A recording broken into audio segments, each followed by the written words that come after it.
I'd say I'm definitely a dog person. Have been my entire life. Been living with them look my at me. entire life, in fact. Yeah, you both look like dogs to me. Yeah, I'm literally a dog. Getting home and settling in, putting on my virtual skin. Oh, I love this world, I love this place, I love the sky, I love the face, I love everything I am. I'm ready to just be me, 'cause here I can set my troubles free. Come tell me your story. So if I were a bird, the first thing I would do, I would want to be a big bird that can really fly, like something like a big eagle or a falcon. I would fly as high as I could until I couldn't no more, and then I just dive bomb and then just swoosh right before I hit the ground, just so I get that huge burst of speed and just go. That'd be so cool. Does it have to be a living animal? Because I'd want to be a T-Rex. Now, if I was an outdoor cat, I would want to go up, walking up next to homeless people and cuddle up next to them to give them warmth in the night. That would be so cute. You know, the best position for a cat would be the domestic, like a homeless but neighborhood cat, where all the neighborhood, like I go to this house for food, I go for this house for pets, and then this house has the best sleeping spot, and I have this entire territory to myself. I am awesome, cat. I love neighborhood cats. I want to fly over everybody's heads and taunt them with like my ability to fly. Because it must be so sad being stuck down there, you know? Not being able to see the things that you can see. Like, definitely from the eyes of a seagull, I think that's what they think. Like, they look down on all of us like we're just worms. Like, I thought about that today, actually, watching Tiger King. Like who's on the top of the food chain. Like, a tiger or lion might take us down in a straight-up fight. But we have made weapons. We have made stuff to defend ourselves, make ourselves better. And there's no other animal that, like, advanced as we are. Animals in their natural habitats are... I mean, they perform services that benefit the ecosystem. We don't do that. Humans just take everything out of the ecosystem and make something out of it.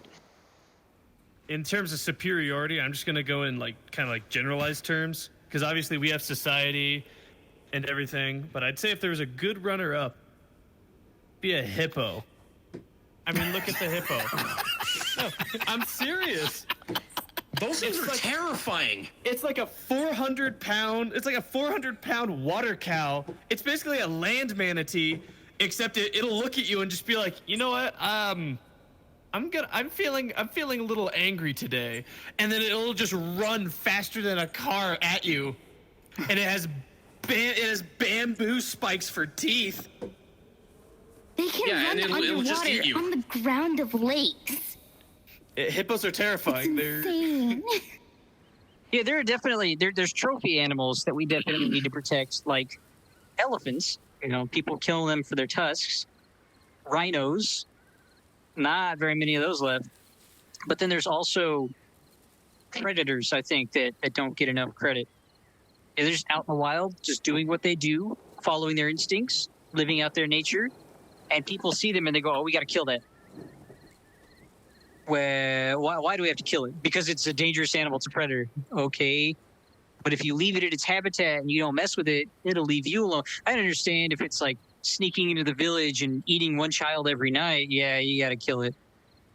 But if it's just like out here, if we see lions over there or something, just being lions, not bothering anybody, why do we need to kill it? The way I look at it, you go to Africa, you kill a giraffe and have a giraffe burger. It's a tall order. Oh, Jack. As far as having wild animals as pets, that's a definite hard stop for me. Wild animals should not be pets. They are deprived of so much in captivity that there's absolutely no way to ensure their happiness in most captive environments that people have. Again, that's not including like rescues and zoos, but like just amateur collectors or whatever the case may be, people who try to own cougars as pets for freak's sake.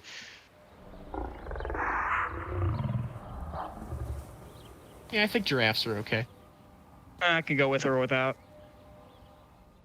I think definitely for me, I'd want to be domesticated because I'd like to not be shot.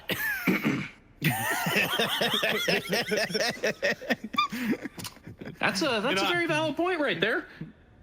The animals that we as a human race are letting down the most are like our cows and chickens and pigs and the animals that are in factory farms. I know that's a little too real for some people, but the truth is it's like pretty shocking and terrible how those animals live up until they are killed for us to eat. I'm guilty. I still eat some of that stuff, but I really do think that that's where we're letting down animals the most is in how we're treating the ones that we're going to eat. There's especially like a specific type of species of bird that went extinct in the wild. I forget the specific name, but they're the birds that inspired the blue macaws in Rio. Those went extinct in the wild a long time ago. I remember that. And it was heartbreaking to hear that. Because Rio was one of my favorite movies when I was a little younger. I have a grandfather. His favorite snack is squirrel brains. He'll fry them up on the pan. He'll put them on a plate. Just take a spoon, crack it, and toss the skull away. Get the next one. Crack. Ugh. No. I mean, I would eat brains if it was like brain from an animal that we know is safe to eat, and it was prepared in a way that's like, yeah, this is delicious. It doesn't matter that it's brains. It tastes really good, and it's not going to kill you. Sure, I'd try it. See, I've had a brain sandwich before. Ew. There's like this festival in my town, and like one of the places there, it's cow brain.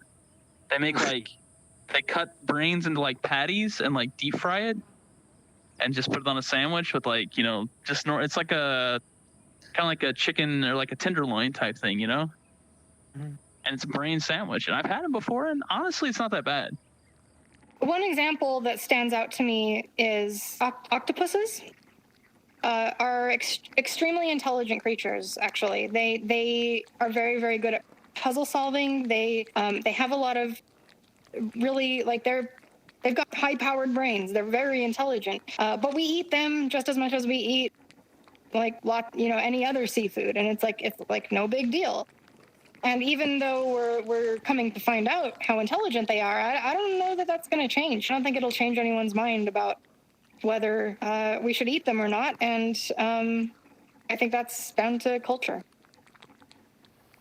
Well, let me ask you this. Would you eat frog legs? No, I would not eat frog legs. Would you eat a snake? Would you eat snake meat? No. Would you eat a rabbit? No. Would you eat a seal? No, I would not eat a seal. Literally every animal that I just named off is eaten somewhere as a staple.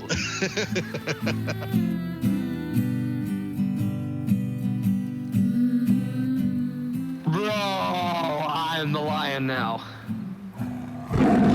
Oh, no!